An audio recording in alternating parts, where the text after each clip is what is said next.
Me, it doesn't matter what players we have in Chelsea Football Club or who is the manager in charge. I will never shy away from my high standards, and I will absolutely demand a victory tomorrow in the second leg and going through to the Carabao Cup final. We have to beat Middlesbrough. There is no other option, and that's why I will call this Pochettino and Chelsea's destiny game. Because if Middlesbrough manage to win now and knock us out, people will start doubting for real now. People will start asking questions. The fans will be loud and make noise throughout the whole stadium.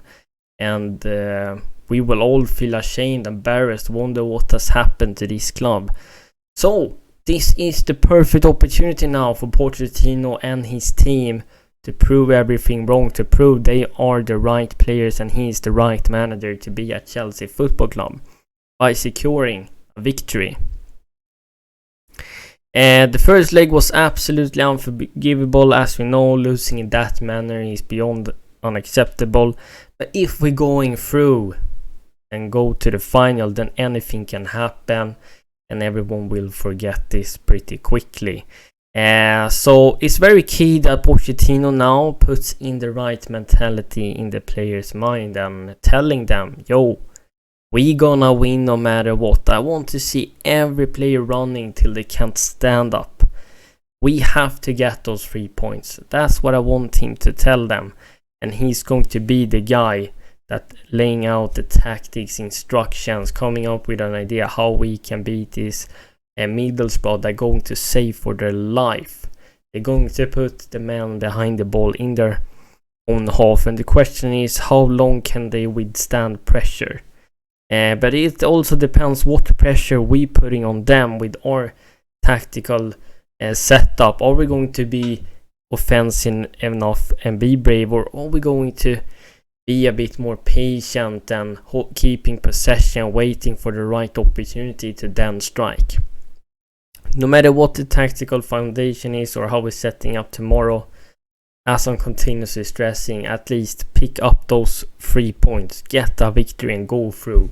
It doesn't matter how you do it, but we have to be brave in my opinion and go for it. We have to go at Middlesbrough throughout the whole game. And I want him also to have a plan B in this game if in case Middlesbrough going up 1-0 or if we're looking really poor in the first half. He needs to then make drastic changes in the half time and change the game for us so he can turn the fortunes. And he also needs to be on players that isn't playing well, that making mistakes, etc. He need to be on them. Come on. Like, if you make one more mistake, I'm taking you out and bringing on another guy, because we need the players to be sharp tomorrow and show up. We can't afford making errors, mistakes. And we also have Malo Gusto out, unfortunate. Pochettino mentioned that in his press conference, so that's not good news at all. So it's a bit tricky who we're gonna use as a right back. And Kunku still out.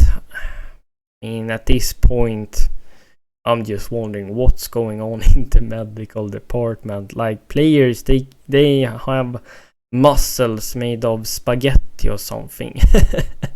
I have no idea what's going on, but there has to be an investigation in this medical staff and our fitness coaches, etc., doctors, and ask why is this happening all the time. Let's get then into my predicted lineup. So I will go with a 4-2-3-1. Of course, we got Petrovic in goal.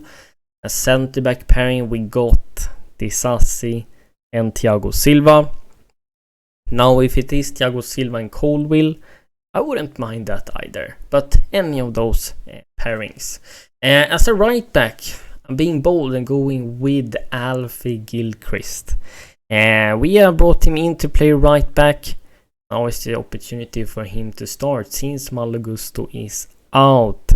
If Pochettino prefers using the Sassi there, I mean, I can understand that, but I think Gilchrist looks alright as a right back, so why not give him the opportunity? Chilwell start as left back if he can, and that means I leave Colwill on the bench because I'd rather see Chilwell as the left back, overlapping and supporting our left winger in the attack with crosses, low crosses, attack in the box, etc.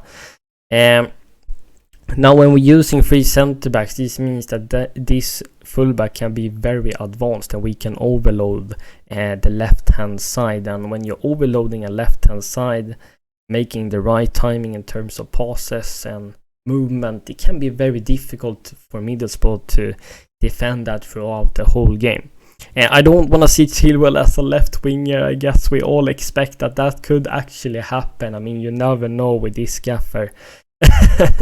But that won't be allowed to happen. Then I'm gonna go crazy. But as we know, Middlesbrough exploited our biggest weakness, or one of them, in the previous game we faced them, and that was that they put a through ball past Levi Colwill. That's how they scored the first goal. Colwill starts, they're gonna target through balls in that area again, and I don't want that to happen. Now if Chilwell has a shocker, guess we're putting in Colwill there, because then we are left with no other option. In the pivot it is a bit tricky as well, but I will put Enzo together with Conor Gallagher. We need Enzo in the build-up play, making those progressive passes. Both Enzo and Caicedo can do that job. I don't think it's necessary to have both of them when we're going to play against a low block or a team that's going to park a big red bus in front of the goal throughout basically the whole game. That's a rather want Gallagher used as a segundo volante, so he can also join in the attack and attack the box. So we will basically more than attack in a 3-1-6, I guess. In the number 10 role, I go with Cole Palmer when he's utilized as a right winger or number 10. It doesn't matter, he gets the job done anyway. But if he starts as a number 10, that means we can go for 2 quick wingers. And I will have Mudryk on the left hand side. I want to see him having Chilwell overlapping and supporting him. Mudryk making runs, inverted runs. He can take on players, etc. As my right winger, I would have Raheem Sterling. It's time to prove now that you are the dream, Sterling. Come on now, Sterling, please. Your most experienced attacker. I want him to hug the touchline if possible, to stretch out the Middlesbrough defense. And then Sterling can become very unpredictable if he gets the ball, because he's very good at going on the outside and on the inside. If he's utilized as a right winger or left winger, but he's good at that, and I feel like Madueke isn't the best guy when it comes to making those inverted runs, and Sterling can offer you that as well. But of course, as I said, if Sterling doesn't perform, we bring on a Noni instead. And that leaves us with Broja as a striker up front, and I want to see players attacking the box. I want to see Gallagher joining in the attack. I want to see Chilwell overlapping. I mean, Gilchrist, he can be a bit more inverted, you know, a bit more reserved, because we will have Gallagher going forward there from the pivot anyway. But of course, if Gilchrist has the opportunity to go up, overlap, underlap, you're gonna do that as well. We have to be brave and have players going forward. We need constant movement. Constant having energy, and when we're losing possession, we need to go at them and win back the ball as soon as possible. And when we need to higher up the passing tempo, we do so, but we also sometimes need to be patient in the possession and strike when the right opportunity comes. And we have to try and make passes through the middle as well, not going sideways all the time. And yeah, that is what I would do in terms of lineup. I will set up the team and what I would like to see in our attack, etc. So let me know your thoughts and opinions, what you would change here, and I gladly read that in the comments down below. In terms of my score prediction, I mean, if we're getting a good start, if the players are on the right side, and when we're getting into good momentum, of course we can absolutely turn this around. So I'm gonna be bold and guess we're winning 2-0. We keeping the clean sheet, we scoring the 2 goals, and we're winning 2-1 total on aggregate, and we're getting past to the final. Now this is what I'm dreaming of. If this is going to happen, I guess we have to wait and see. Let me know your score prediction in the comments down below. But this is Pochettino and Chelsea's destiny game.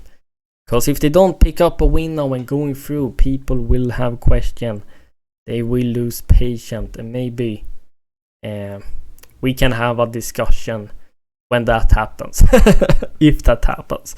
And it can't happen. It can't happen at all. We have to win, okay? We have to win. So thank you so much for watching. If you're of course brand new here, make sure to like this video, subscribe to my page, hit that notification bell down below, and I thank you so much for watching. Take care, guys.